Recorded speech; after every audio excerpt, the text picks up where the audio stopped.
Hello friends, आपका फिर से स्वागत है हमारे यूट्यूब चैनल संस्कृत स्टडी में। तो आज की वीडियो में हम महाकवि कालिदास जी द्वारा रचित मेघदूतम के उत्तर मेघ के बारे में चर्चा करेंगे। उत्तर मेघ में इस वीडियो में हम संपूर्ण उत्तर मेघ का जो है पॉइंट वाइज हम इसका अध्ययन करेंगे। इसमें लगभग संपूर्ण उत्तर मेघ का सारांश हम आज की इस वीडियो में अध्ययन करेंगे। और इस बात से आप सभी विदित हैं कि संपूर्ण उत्तर मेघ में महाकवि कालिदास जी ने मंदाक्रांता छंद का प्रयोग किया है। तो इसी कड़ी में जो मेघदूतम का प्रथम श्लोक है वो ये है, इसका उच्चारण कर लेते हैं हम पहले। विद्युत्वन्तं ललितवनितः सेन्द्रचापं सचित्रः संगीताय प्रहतमुरजः स्निग्धगम्भीरघोषम् अन्तस्तोऽयं मणिमयभुवस्तुङ्गमभ्रंलिहाग्रः प्रासादास्तां तुलयितुमलं यत्र तैस्तैर्विशेषैः। तो छंद इसमें कौन सा है? मंदाक्रांता छंद है प्रथम श्लोक में, यानी पूरे का उसमें मेघदूतम में मंदाक्रांता छंद है ही। और प्रथम श्लोक में जो है अलका नगरी की तुलना मेघ के साथ की गई है। यक्ष ने जो है अलका नगरी की तुलना मेघ के साथ की है। तो ये जो संपूर्ण हमारा उत्तर मेघ है, इसमें अलकापुरी के सौंदर्य के बारे में महाकवि कालिदास जी ने उसका वर्णन किया। अलकापुरी की नगरी का वर्णन किया है, उसके सौंदर्य का वर्णन किया है। अलकापुरी कितनी भव्य विशाल है और उसमें किस किस तरह की सौंदर्यता है, सुंदरता है, वहाँ रमणियाँ हैं, स्त्रियाँ हैं।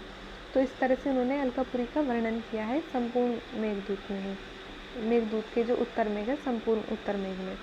तो प्रथम श्लोक में उन्होंने क्या कहा है कि मेघ की बिजली की तुलना अलकापुरी की स्त्रियों से की है, इंद्रधनुष की तुलना सुंदर चित्रों से, मेघ के गर्जन की तुलना किससे की है? अलका में बजाए जाने वाले मृदंगों से, जल धारण की मणिजटित फर्शों से, तथा मेघ की ऊंचाई की तुलना गगनचुंबी शिखरों से की गई है।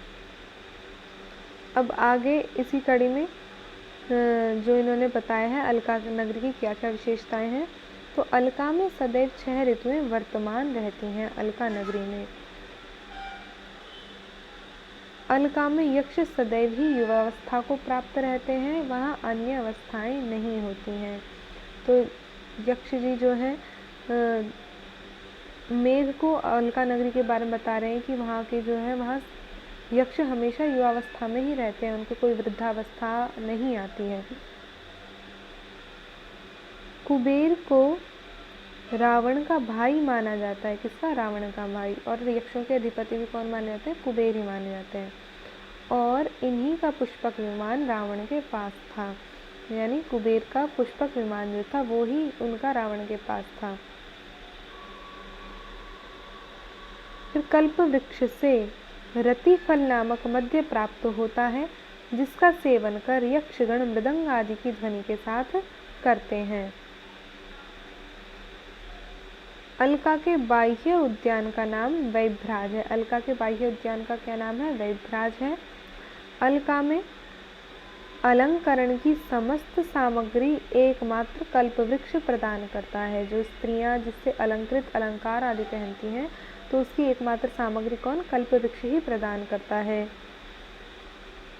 यक्ष का घर कुबेर के घर से उत्तर दिशा में है। यक्ष ने मेरे को क्या बताया कि उसका घर कुबेर के घर से उत्तर दिशा में है। रावण की तलवार का नाम क्या है? चंद्रहास है। रावण की तलवार का नाम चंद्रहास है। यक्ष के घर के समीप उसकी पत्नी द्वारा दत्तक पुत्र की तरह पाला गया पुष्पगुच्छ से युक्त मंदार वृक्ष है। कौन सा वृक्ष है? मंदार वृक्ष है। यक्ष के द्वार के दोनों ओर शंख और पद्म का चित्र बना है। उसके द्वार के दोनों ओर क्या है? शंख और पद्म का चित्र बना हुआ है। यक्ष यक्षिणी को युवतियों की रचना के विषय में ब्रह्मा की प्रथम कृति बताता है। यक्ष के घर पर जिस पिंजरे में मैना पाली गई है, यक्ष के घर पर क्या है? पिंजरा है जिसमें एक मैना पाली गई है। यक्ष मेघ से कहता है कि वह यक्षिणी को देव पूजा करते अथवा यक्ष का चित्र बनाते या मैना से बात करते हुए देखेगा। यक्षिणी विरह के दिनों में भूमि पर ही सोती है। तो यक्षिणी कहाँ सोती है? भूमि पर ही सोती है। जब वो यक्ष से बिछड़ जाती है, यक्ष नहीं आ पाते मिलने शाप के वश, यक्ष मेघ से खिड़की पर बैठकर यक्षिणी को देखने के लिए कहता है। मेघ के पहुंचने पर यक्षिणी की बाईं आंख फड़कती है। बाईं यानी उल्टी आंख। तो यक्ष पहुंचने पर यक्षिणी की बाईं आंख फड़कती है। मेघ अपनी जल बिंदुओं से शीतल बने वायु से यक्षिणी को जगाता है। फिर क्या है कि यक्ष के शाप का अंत हर बोधिनी या देवोत्थान एकादशी के दिन होता है। ये बहुत इम्पोर्टेंट है। ये प्रश्न बन जाता है कि उसके शाप का अवसान कब होता है, यक्ष के शाप का अवसान या फिर अंत कब होता है। तो हर बोधिनी या देवोत्थानी एकादशी के दिन उसके शाप का अंत होता है यक्ष के। उसी दिन भगवान विष्णु अपनी शेष शैया से उठेंगे। किस दिन? देवोत्थान एकादशी के दिन। यक्ष मेघ को पहचान चिन्ह के रूप में यक्षिणी के साथ घटित एक घटना बताता है। और अंतिम श्लोक में यक्ष मेघ के लिए यह कामना करता है कि उसकी पत्नी बिजली, तो इसमें मेघ की पत्नी कौन बताइए? विद्युत यानी बिजली के साथ कभी भी वियोग न हो। अब आगे उत्तर में की कुछ सूक्तियों के बारे में अध्ययन करेंगे। तो प्रथम सूक्ति है, सूर्यापाये न खलु कमलं पुष्यति स्वामभिख्याम। तो सूर्यापाये न खलु कमलं विकसत पुष्यति स्वामभिख्याम, अर्थात सूर्य के अस्त हो जाने पर कमल निश्चित रूप से अपनी शोभा को धारण नहीं करता है।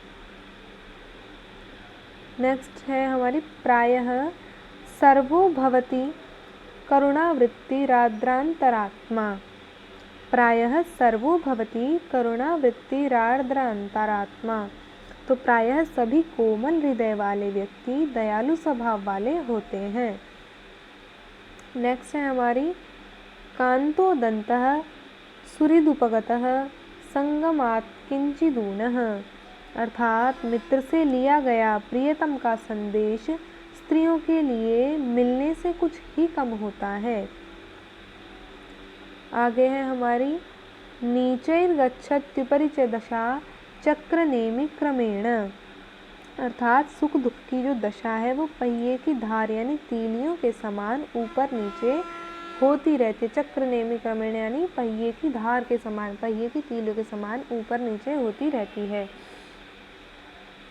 नेक्स्ट है हमारा, प्रत्युक्तम ही प्रणयिषु सतामीप्सितार्थ क्रियैव। अर्थात प्रेमी याचकों के अभीष्ट प्रयोजन को सिद्ध करना ही सज्जनों का उत्तर होता है।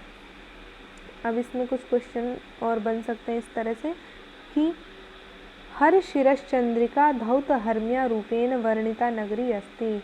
तो हर शिरश्चंद्रिका धौत हर्म्या रूप में कौन सी नगरी वर्णित है? तो वो है अलका नगरी। और पूर्व मेघ में 63 तथा उत्तर मेघ में कितने? 52 श्लोक हैं कुल, जो कालिदास जी की रचना है। और इस पर मल्लीनाथ जी ने भी कौन सी टीका लिखी है? मेघदूतम पर संजीवनी टीका लिखी है। और अब तक लगभग 50 टीकाएं जो हैं मेघदूतम पर लिखी जा चुकी हैं। मल्लीनाथ ने मेघदूतम पर कौन सी? संजीवनी टीका लिखी है तथा 121 पद्य स्वीकार किए हैं इन्होंने मेघदूतम में, किंतु 6 श्लोकों को प्रक्षिप्त माना है। कितने श्लोक? 6 श्लोकों को इन्होंने प्रक्षिप्त माना है। यक्ष का नाम हेममाली तथा यक्षिणी का नाम विशालाक्षी कहाँ? ब्रह्मावैवर्त पुराण में मिलता है, किंतु कालिदास ने मेघदूतम में कहीं भी इस यक्ष का नाम नहीं मिलता। कालिदास ने इनका कुछ नाम नहीं दिया उसमें मेघदूतम में, लेकिन ब्रह्मवैवर्त पुराण जो कि इसका उपजीव्य ग्रंथ माना जाता है मेघदूतम का, तो उसमें इनका नाम हेममाली यक्ष का और यक्षिणी का नाम क्या है? विशालाक्षी है। ब्रह्मवैवर्त पुराण को मेघदूतम का उपजीव्य ग्रंथ माना जाता है। कुबेर यक्षों के अधिपति हैं, आप सभी जानते हैं। अब मेघ जो शब्द है उसका समास या व्युत्पत्ति कैसे है, तो मेघः एव दूतः यस्मिन् काव्ये तत् मेघदूतम, अर्थात मेघ ही जिस काव्य में दूत हो उसे क्या कहेंगे, मेघदूत कहेंगे। तो इसमें कौन सा हमारा बहुव्रीहि समास हो जाएगा, बहुव्रीहि समास। आगे जर्मन विद्वान जो मैक्स मूलर है उन्होंने मेघदूतम का जर्मन भाषा में पद्यानुवाद किया, और श्वेट्स जो हैं श्वेट्स उन्होंने जर्मन भाषा में इसका गद्यानुवाद किया है।